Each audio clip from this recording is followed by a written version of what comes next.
অনেক বছর আগের কথা। এক শাকচুন্নি একটা গ্রামে আক্রমণ করে দিয়েছিল। তখন গ্রামের লোকেরা কোনোভাবে তাকে ধরে ফেলেছিল আর তার মাথা দেহর থেকে আলাদা করে ফেলেছিল আর ওর মাথা আলাদা আলাদা জায়গায় পুঁতে দিয়েছিল। তারপর কিছু বছর পর এক মিস্ত্রি জঙ্গলে মাটি খুঁড়ছিল। তখনই খুঁড়তে খুঁড়তে কিছু চুল দেখতে পায়। আরে, এ কি? এই চুলটা কার? তারপর গোপী ওই চুলগুলোকে ধরে টানতে শুরু করে। তখনই তার হাতে ওই শাকচুন্নির মাথা এসে যায়। আরে মরে গেলাম রে! এ কি? এ তো কারো মাথা! হায় রে! এখন কি করি? তো কোনো শাকচুন্নির মাথা মনে হয়।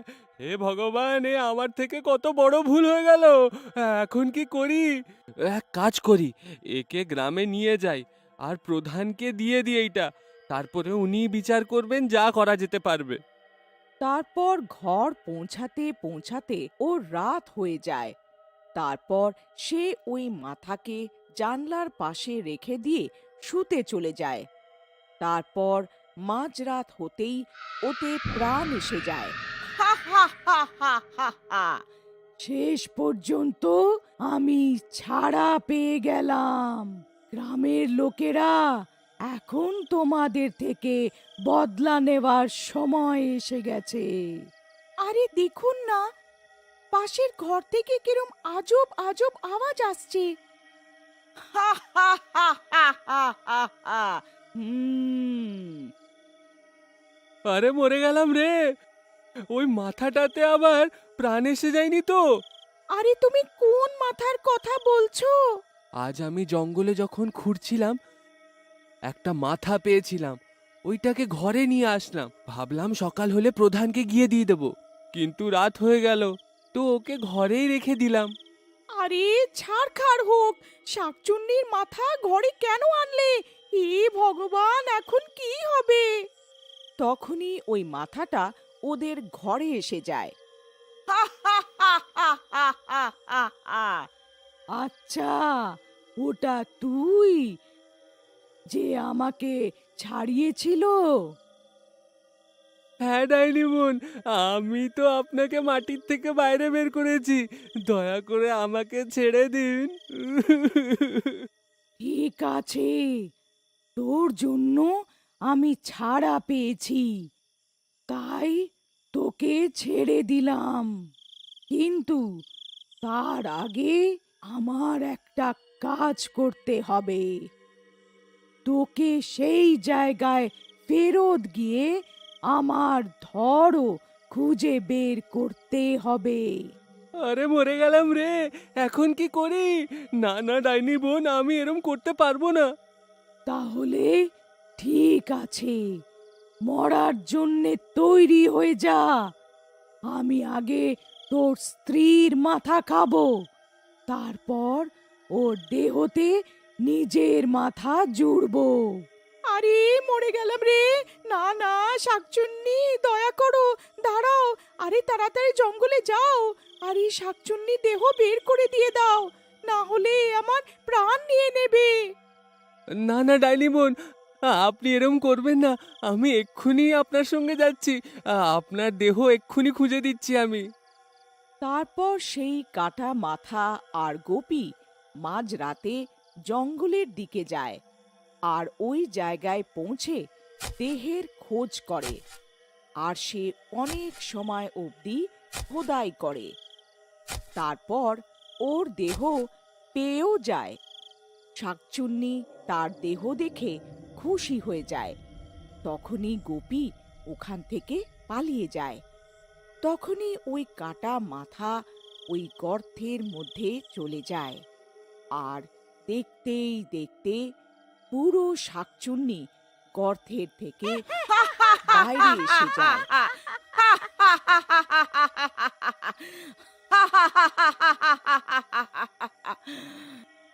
গ্রামের লোকেরা, এখন মরার জন্যে তৈরি হয়ে যাও, আমি কাউকে ছাড়বো না।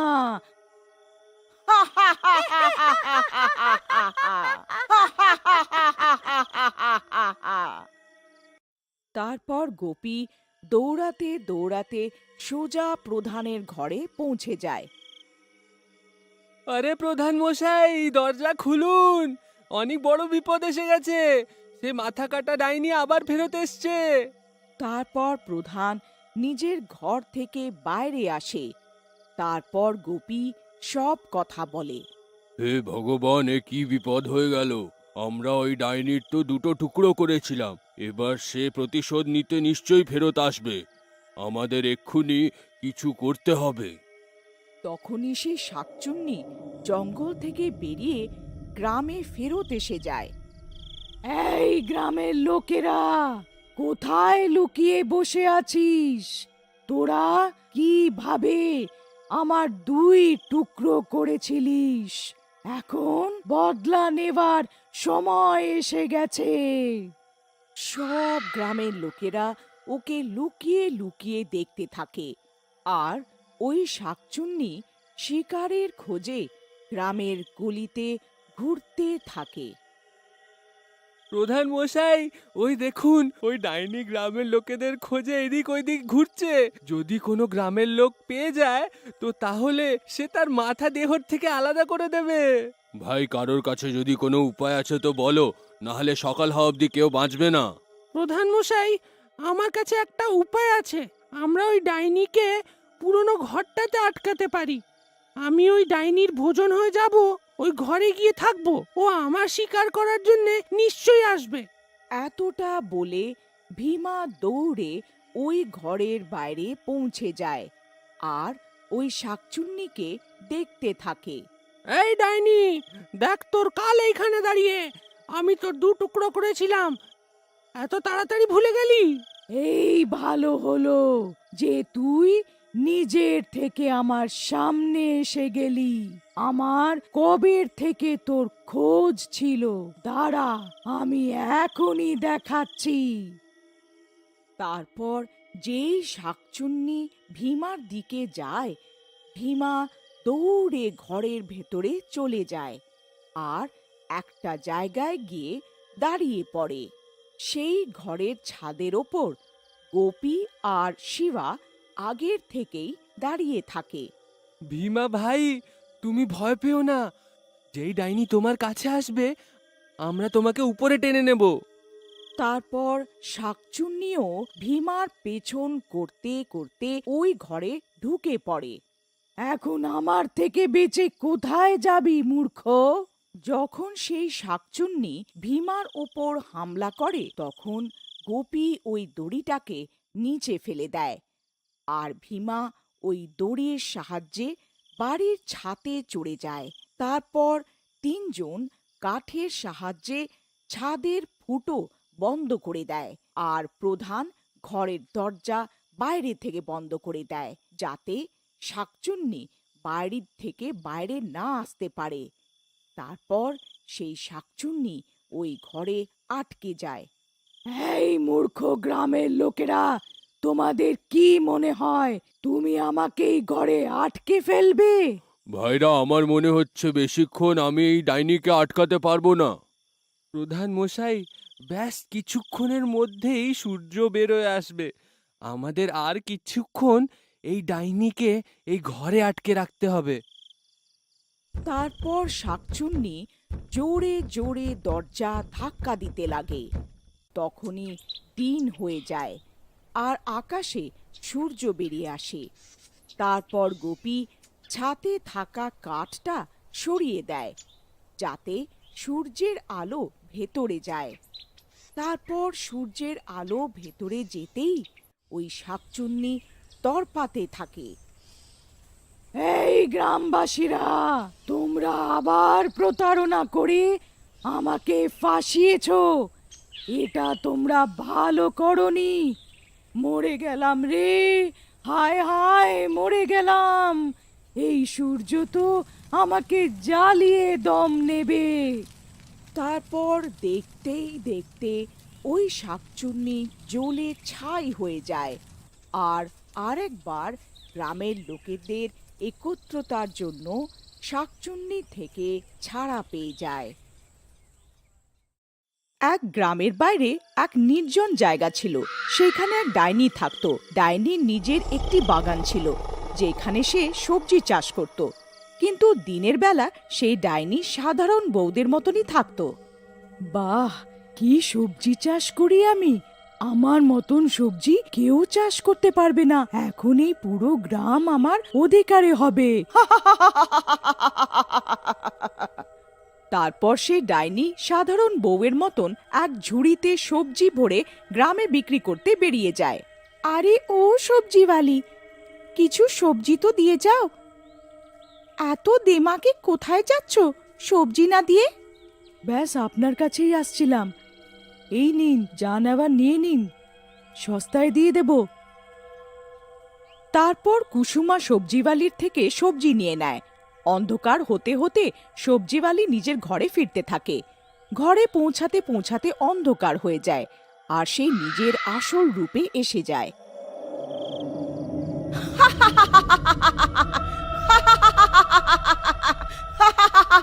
শেষ অবধি আমি সব সবজি বিক্রি করে দিলাম। এখন সবাই দেখবে আমার চমৎকার।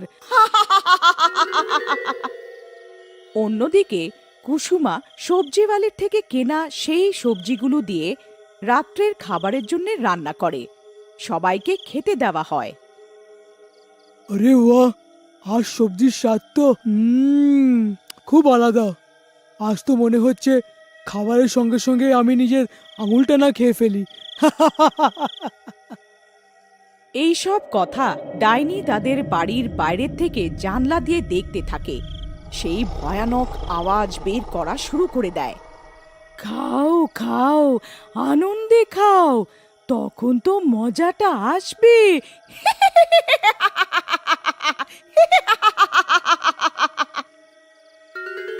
খাবার খাওয়ার পরে যেই রাকেশের কানে সেই ডাইনির আওয়াজ যায়, রাকেশ অদ্ভুত আচরণ করে। রাকেশের শরীর শক্ত হতে শুরু করে, আর সে কুসুমার দিকে রেগে দেখতে থাকে। এই, এখানে আয়। আমার পা টেপ ঠিক করে বসে বসে খালি চর্বি বাড়াচ্ছে। বরের সেবা করতে পারিস না তুই? আরে ও নবাব, মাথা ঠিক আছে কিনা? আমি পা টিপবো তোমার? দেমাগ দেখাবি বেশি? হ্যাঁ, বল। চল, চুপচাপ পা টেপ আমার, যতক্ষণ আমি ঘুমিয়ে না পড়ি। কুসুমা রাকেশকে ভয় পেয়ে চুপচাপ তার পা টিপতে শুরু করে। আরে বাহ, এইটা তো দারুণ হলো। লড়াই করো তোমরা দুজনে নিজেদের মধ্যে। যত তোমরা লড়বে ততই আমার শক্তি বাড়বে।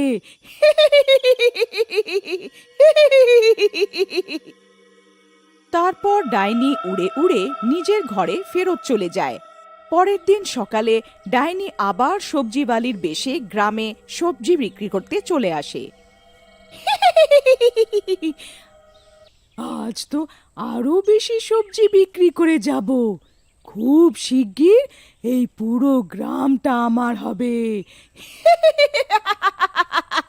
সবজি নিয়ে নাও, সবজি, তাজা তাজা সবজি নিয়ে নাও, সস্তা সবজি নিয়ে নাও।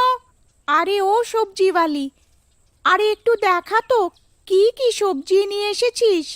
আরে বোন, খুব তাজা আর সস্তা সবজি এনেছি। একবার খেয়ে তো দেখো, মনে করবে ঠিক আমাকে। তারপর রামা তার থেকে সবজি কিনে নেয়।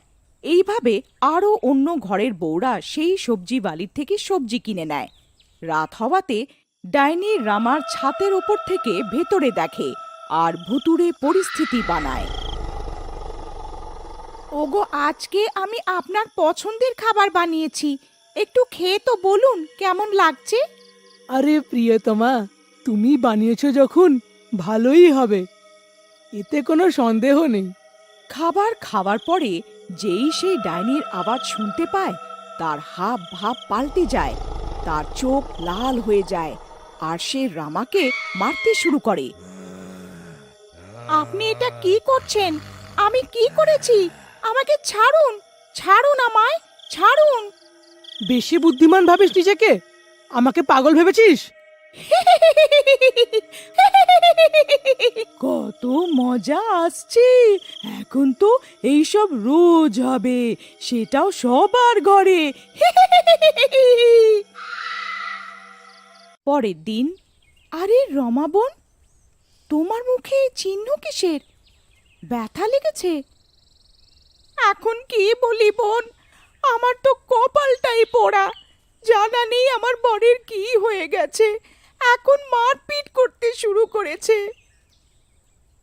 আরে বোন, মোহন দাদা তো কত শান্ত লোক, কেমন করে? কিন্তু এতে কোনো সন্দেহ নেই, দুদিন ধরে আমার বড় হাবভাব পাল্টে গেছে। সে আমার সঙ্গে অন্যায় করতে শুরু করেছে, সব সময় ঝগড়া করে। ওদের কথা শুনে ওইখানে আরও বউরা কাঁদতে কাঁদতে আসে। আরে বোনেরা, আমাদের বরেরাও আমাদের সঙ্গে পশুদের মতন ব্যবহার করছে। যখন থেকে সে নতুন সবজিওয়ালি এসেছে না, তবে থেকে গ্রামে এসব হচ্ছে। কথাটা তুমি ঠিক বলছো বোন, সত্যিটা জানার আমার কাছে এক উপায় আছে, আসতে দাও আজ তাকে। সন্ধে হতেই সেই ডাইনি সবজিওয়ালি আবার আসে নিজের সবজি বিক্রি করতে। বোন, একটু সবজি দাও তো। আরে নিয়ে নাও নিয়ে নাও, আরো নিয়ে নাও, আজ তো আরো মজা আসবে। যখন ডাইনি সবজিওয়ালি ফেরত যেতে থাকে, তো রামা আর কুসুমা চুপচাপ তার পিছু নেয়। নিজের ঘরে পৌঁছাতেই সবজিওয়ালি ডাইনিতে পরিণত হয়। আজ রাত তো অনেক মজা আসবে, আজ আবার যাব দেখতে। সবজিওয়ালিকে ডাইনির রূপে দেখে সে দুজন অবাক হয়ে যায়, যেন সূর্য পশ্চিমে না অস্ত হয়ে উত্তরে অস্ত হয়েছিল। আরে কুসুমা বোন, পালাও, এ তো ডাইনি বেরোলো, পালাও, নিজের প্রাণ বাঁচিয়ে পালাও। আরে রমা বোন, শান্ত হও, এত দূর এসেছি যখন সব জেনেই যাব। সে দুজন লুকিয়ে লুকিয়ে ডাইনির কথা শুনে।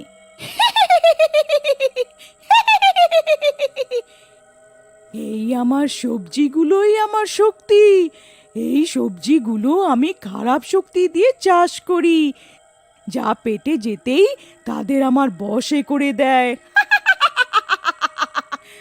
আস্তে আস্তে পুরো গ্রাম আমার খারাপ শক্তির ফাঁদে ফেসে যাবে, তারপর পুরো গ্রামে আমারই অধিকার হবে। ডাইনির কথা শুনে দুজনে আশ্চর্য এবং অবাক হয়ে যায়। না কুসুমা বোন, আমরা আমাদের বরদের এই ডাইনির বশে যেতে দিতে পারি না। আমরা নিজের সোহাগকে বাঁচিয়ে ছাড়ব। কিন্তু আমরা করবটা কি? এই ডাইনি তো অনেক চালাক। তখনই তারা দেখে ডাইনি নিজের শক্তি বাগানে হওয়া সবজিতে দিচ্ছে। আমি সব বুঝে গেছি যে আমাদের কি করতে হবে, চলো নিজের বাড়ি ফেরত যাই। পরের দিন সকালে ডাইনি সবজিওয়ালি সেজে সবজি বিক্রি করতে গ্রামে আসে। সেইখানে রামা আর কুসুমা একটা লোককে নিয়ে তার বাগানে পৌঁছে যায়। ঠিক আছে মা, তোমাদের দুজনের সংকল্প এত দৃঢ় যে তোমাদের বরেদের ওপরে কোনো খারাপ শক্তি বশ করতে পারবে না। তারপর হারিয়া কাকা একটা ট্রাক্টরে বসে আর ট্রাক্টর দিয়ে সেই বাগানের সব সবজি নষ্ট করে দেয়। যেমনভাবে সব সবজি মূল থেকে তোলা হয়, অন্যদিকে সবজিওয়ালি ডাইনি নিজের আসল রূপে এসে যায়। আরে পালাও রে পালাও, এ তো একটা ডাইনি, নিজের প্রাণ বাঁচিয়ে পালাও সবাই। সব গ্রামবাসীদের মধ্যে হুড়োহুড়ি লেগে যায়। সবাই সবজি এখানে সেখানে ফেলে পালাতে থাকে।